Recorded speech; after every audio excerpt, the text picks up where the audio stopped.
the signs. You do have protesters who are mixed in, as we're really getting a first look here at nobody. I was going to say the president, but I'd be guessing. I can't see. Secret Service. But you know, there are protesters here who are mixed in with people who want to see the parade. They're holding up signs. They've been peaceful. They've been mostly silent so far. I'm sure they'll make noise, as is their right, when people come by, and they're all kind of mixed in, and that's very much a part of it. Of course, the Trump Hotel, the old post office here in Washington, is also not, maybe 500 yards behind us as well. The crowd behind us is about 10 people deep, and people already have their cell phones poised, ready to get this monumental, historic moment. Okay, Brooke Baldwin is our roving reporter. She is on a flatbed truck traveling towards us behind President Trump. Brooke, what are you seeing? Yeah, this is pretty amazing. So we finally just turned out on the Constitution. We've been waiting, we've been patient. I'm one of 4 flatbed trucks, and let me just show you the beast is not this black car behind me. Let me get out of the way so you can get a better advantage. But the one where you see Secret Service walking and their black coats on either side, and we got a quick glimpse. So on the driver's side in the far back, we saw Melania just through that tinted glass. And then on the other side, we saw Mr. Trump. And so we've just started the procession. We saw them walking out of the Capitol. And now we have this incredible vantage point. Seeing some people, I mean, the parade is young, some people along the sides, on either side of the barriers, but the Secret Service presence, the law enforcement, it is tremendous. Allison. Brooke, what a moment and what a vantage point you have. So you can see through there, and obviously you can see the first couple, and you're saying that the crowds down there are not as dense yet as they are up here, but you're seeing enthusiasm build. Yeah, if you're still with me, we're seeing some people, let me just be real, it's cold. We have been going through some bouts of rain, so I think probably those who are a little more brave, where the crowds are a little thicker, are farther down. But just the members of the U.S. military on either side, it's almost, you look at them, and it doesn't matter Democrat, Republican, it just is goosebump inducing, knowing that they're all here, all taking part in this beautiful celebration, this smooth transfer of power. This parade has been going on since 1801, and so this latest, the 45th President of the United States here, coming along, Donald J. Trump, along Constitution Avenue. It's pretty incredible. All right, we're going to start hearing the voice of God here, the announcer for this parade. He's announcing that the first and second families have reviewed the military units, and that presidential escort is now coming down this way about 1.5 miles. It's so exciting for the people here who have come, and now you can see all the media that is trailing them. And Brooke, we can now see Brooke on in the red coat. Well played, Brooke.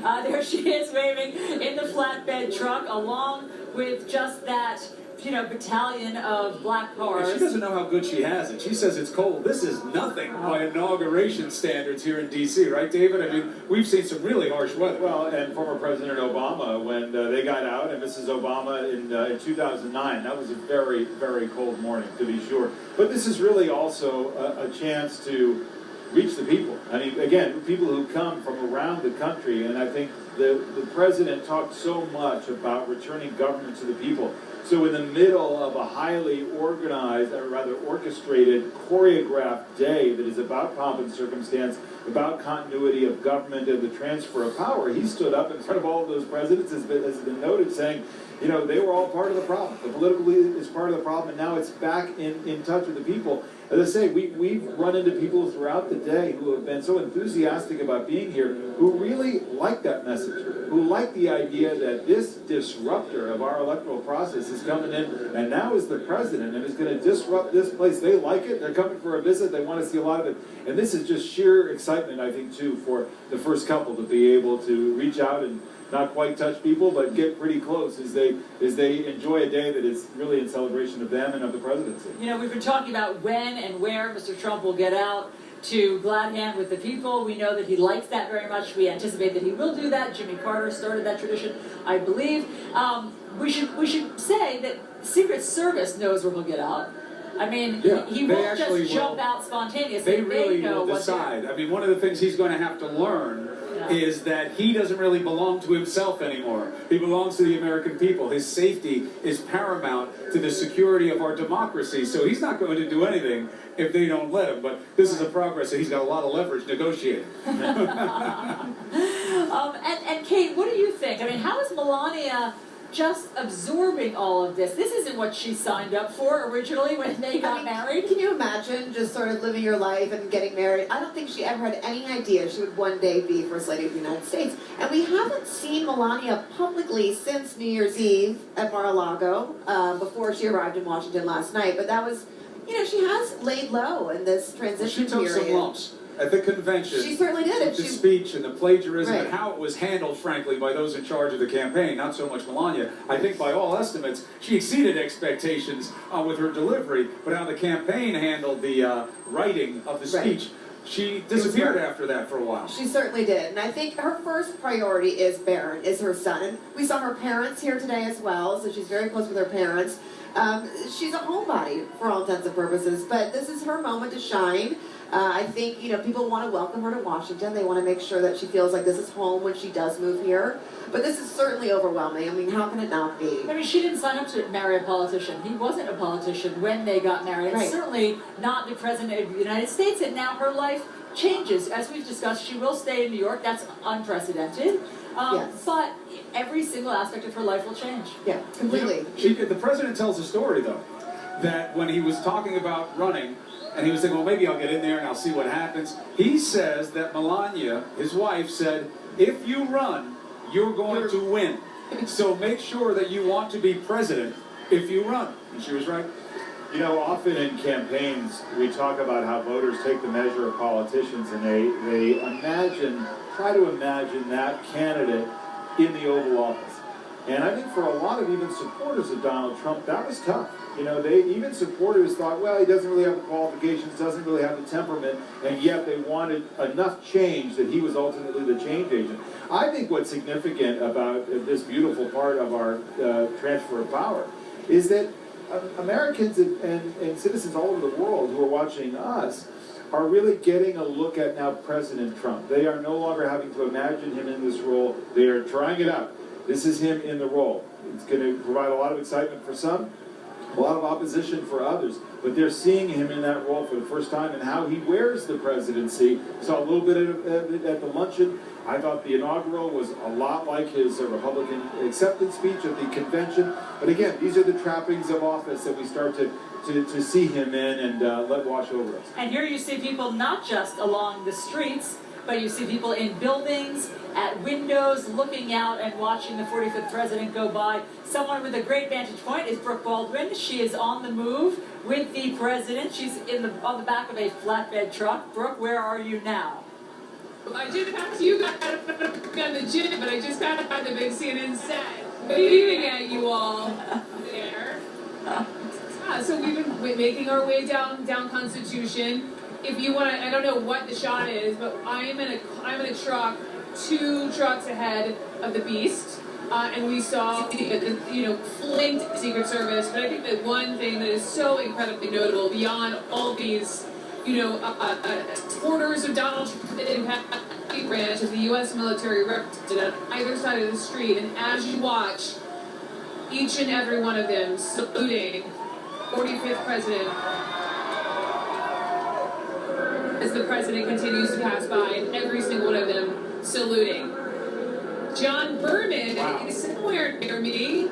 Berman, where's John Berman? I don't see you along the route yet, Brooke Baldwin. You're waving to some other handsome person that you think is me, but isn't. I'm out here in front of a bunch of bands that are...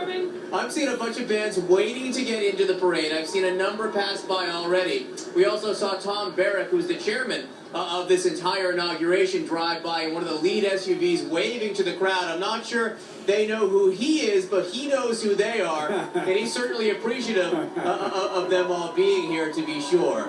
So we keep waiting to see Brooke Baldwin. That's when I will know that it's getting very, very real. Peering over the corner here to see if they're coming around. Coat. I'll keep my eyes open. Look for the See a lot red of coat screaming on the girls. I'm truck, assuming John. Berman's in the middle of that. I see a lot of It's interesting, screaming Chris ladies. Nelson. Berman, I'm looking for you. I'm looking for you. Right. I'm passing third. I'm on fourth. You're a block away. All right, you'll see him looking soon. for- It's amazing. Yeah. It's amazing though how much the crowd changed even now that we're down here. I mean, it's at least 20 people deep lining along the perimeter across to my right. All right, we'll be back with you guys in 1 second. Yes, David? You know, if you look at the parade route, one of the things that's so interesting in Washington is who has a great view of Pennsylvania Avenue, who has a great view of the west front of the Capitol, and along the parade route. The Canadian Embassy has an unbelievable view of both the parade route and the west front. And of course, they just recently passed by the Prettyman Federal Courthouse, which is where district court judges sit too for the D.C. Circuit. Who was there? That was Merrick Garland, who was, of course, President Obama's pick for the Supreme Court, and that's now a moot point as President Trump will name a Supreme Court justice. But you have, obviously, government office buildings, you have law firms and others, and they gather in the windows. But nobody's got a better seat than we do. We've got Brooke Baldwin on the back of a truck, and we've got Berman mixing with the crowd just as the president is coming his way. How's it looking from there, Brooke? I mean, the crowd is getting louder and louder as now we're still making our way around the curve around Constitution. You have the president and the beast about just two cars behind me. As we noticed earlier, as they had pulled out from the Capitol, we saw, if you get a glimpse close enough, Melania in her blue, she's seated in the back left of the car. John Berman, I'm told you're near me. Brooke Baldwin, I see you waving right now. If you look to your left, Where are you, my I'm way dear? down. I'm a block away. I'm still a block away here, waving over a railing up here. I see you. I also see all the security here just lining the streets, getting ready to see Donald Trump, the President of the United States, as he drives by. These crowds have been here for several hours. Most of these people here had to wait about 2 hours to get through security. As you can see right now, the crowd's about 10, 12 deep at least. There was a band playing here until just a short time ago. And this is the moment. This is the moment that they have been waiting for, no doubt. Now, some of the security lining the streets here, some of the security here told the people that this is not likely where the president will get out of the car and walk. This is not usually where it happens. Not this early in the parade, but still, you know, I think people here are hopeful. I think at a minimum a wave would be nice. There you are, Brooke Baldwin. You're still not to me yet. There you go. I just got a blow kiss from Brooke Baldwin. Right back at you. There you are. I think you have better seats than I do. This is the part, this is what they call the dance. And so we're doing the dance where we're going to shift. There's 4 of us on these flatbed trucks full of media. And now we're giving the other folks a chance to get a little closer to the beast. Berman, my man, how are you doing? Get Brooke Baldwin right there. There's Brooke Baldwin. Here we go. Look at all, How are you? Look at all those media. Listen to the Trump, do you hear that? Lots of red hats. Have you noticed the last couple of days you've been walking around all the red hats? I think they're cheering Brooke. That's what I think they're cheering right now because they see you there. Everyone there waving. Yeah. Everyone here is lined up. That's for I sure. don't think so. USA is what they're chanting right now. A USA. tremendous amount of excitement. And I can see the limousine, the Beast, driving by right now with the president inside. We want to tell you what we're